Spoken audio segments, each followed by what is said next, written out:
ഹാർട്ടിന്റെ അസുഖത്തിനെ കുറിച്ച് ഒരുപാട് ആളുകൾ പേടിച്ചുകൊണ്ടേയിരിക്കും. സത്യത്തിൽ ഇപ്പോഴത്തെ കാലത്ത് ഹൃദ്രോഗത്തിന് ഈ ഒരു രീതിയിൽ പേടിക്കേണ്ട യാതൊരു ആവശ്യമില്ല എന്നുള്ളത് ഞാൻ പറയും. ഹൃദ്രോഗ ചികിത്സയിൽ ഏറ്റവും കൂടുതൽ നമ്മൾ ശ്രദ്ധിക്കേണ്ട ഒരു കാര്യം ടൈമിംഗ് ആണ്. കൃത്യസമയത്ത് ഹൃദ്രോഗം നമ്മൾ കണ്ടെത്തുകയാണെങ്കിൽ, കൃത്യ ടൈമിൽ ചികിത്സ എടുക്കുകയാണെങ്കിൽ തീർച്ചയായിട്ടും ഹാർട്ട് പെർമനന്റ് ഡാമേജിലേക്ക് പോകുന്നത് തടയാനും ഈ രോഗി ഒരു ഹൃദ്രോഗവുമായി ജീവിക്കുന്നത് തടയാനും ഇപ്പോഴത്തെ കാലത്ത് തീർച്ചയായിട്ടും സാധ്യമാണ്. ഇത് ക്യാൻസർ പോലുള്ള ഒരു അസുഖമൊന്നുമല്ല. നമുക്ക് ചികിത്സിച്ച് മാറ്റാവുന്ന ഒരുപാട് ഓപ്ഷൻസ് ആകുള്ളത്. കറക്റ്റ് സമയത്ത് ഇത് ചികിത്സിക്കണം എന്നുള്ളത് മാത്രമാണ്. അവിടെയാണ് പലരും മിസ്റ്റേക്ക് കറക്റ്റ് സമയത്ത് കണ്ടുപിടിച്ചാൽ തന്നെ അത് കുറെ കാലം കൊണ്ടു നടക്കും, കുറെ ഒപ്പീനിയൻ എടുക്കും, അതും നാട്ടുകാരുടെ ഒപ്പീനിയൻ എടുക്കും. അങ്ങനെ പതുക്കെ ഹാർട്ട് ഡാമേജിലേക്ക് പോയതിനു ശേഷമാണ് അവർ ചികിത്സയായിട്ട് മുന്നോട്ട്. അപ്പോഴേക്ക് എന്തായി, പെർമനന്റ് ഡാമേജ് വന്നിട്ടുണ്ടാവും. നമുക്ക് പിന്നീട് ഒരു തിരിച്ചുപോക്ക് പലപ്പോഴും സാധ്യമല്ല. അത് സൂക്ഷിക്കണം. മറ്റൊരു പേടി പലർക്കും ഉണ്ടാവുന്നത് ഓപ്പൺ സർജറികളെ കുറിച്ചാണ്. ഹൃദ്രോഗമാണ്, ഹാർട്ട് ചികിത്സിക്കണമെങ്കിൽ നെഞ്ച് കീറണം, ഹാർട്ട് പുറത്തേക്ക് എടുക്കണം, ഓപ്പറേറ്റ് ചെയ്യണം. ഇങ്ങനെയൊക്കെയാണല്ലോ നമ്മൾ ഇത്രയും കാലം പല കാര്യങ്ങളും ചെയ്തിരുന്നത്. പക്ഷേ ഇപ്പൊ പുതിയതായിട്ടുള്ള ഒരുപാട് ടെക്നോളജികൾ വന്നത് കാരണം ഭൂരിപക്ഷം അസുഖങ്ങളും നെഞ്ച് കീറാതെ,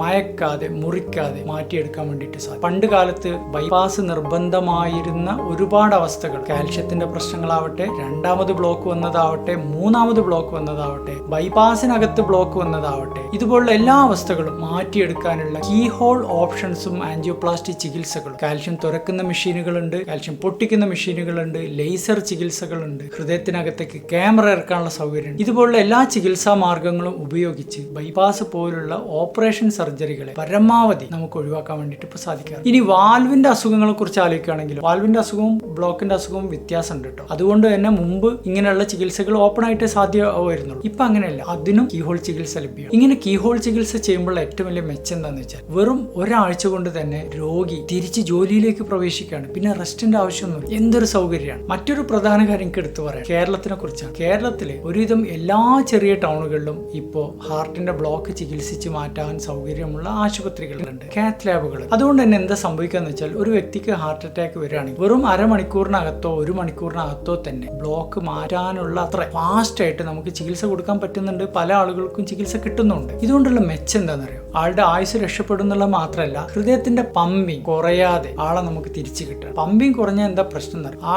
ആള് ജീവിതകാലം മുഴുവൻ പിന്നീട് ഒരു ഹൃദ്രോഗിയായിട്ട് ഒരുപാട് മരുന്ന് കഴിച്ച് ജീവിക്കണം. പെട്ടെന്ന് കാത്ത് ലാബിലെത്തി ബ്ലോക്ക് നീക്കി ആൻജിയോപ്ലാസ്റ്റി ചെയ്യുന്ന ഒരു വ്യക്തിയെ സംബന്ധിച്ചിടത്തോളം പമ്പിങ് തിരിച്ചു കിട്ടുകയാണ്. അയാൾക്ക് പിന്നീട് ഹൃദ്രോഗിയായിട്ട് ജീവിക്കേണ്ടി വരുന്നില്ല. കേരളത്തിൽ കാത്ത് ലാബ് കിട്ടുന്ന അത്ര സൗകര്യം പല യൂറോപ്യൻ കൺട്രീസിലും ഇല്ല എന്നുള്ളതാണ് സത്യം. അത് നമുക്ക് പലർക്കും അറിയില്ല. അതുകൊണ്ട് ഞാൻ പറയുന്നത് എന്താണെന്ന് വെച്ചാൽ, ഹൃദ്രോഗത്തെക്കുറിച്ചും ഹൃദ്രോഗ ചികിത്സയെക്കുറിച്ചും നമ്മൾ അനാവശ്യമായിട്ട് പേടിക്കേണ്ട ഒരു സാഹചര്യം ഇപ്പോൾ ഇല്ല.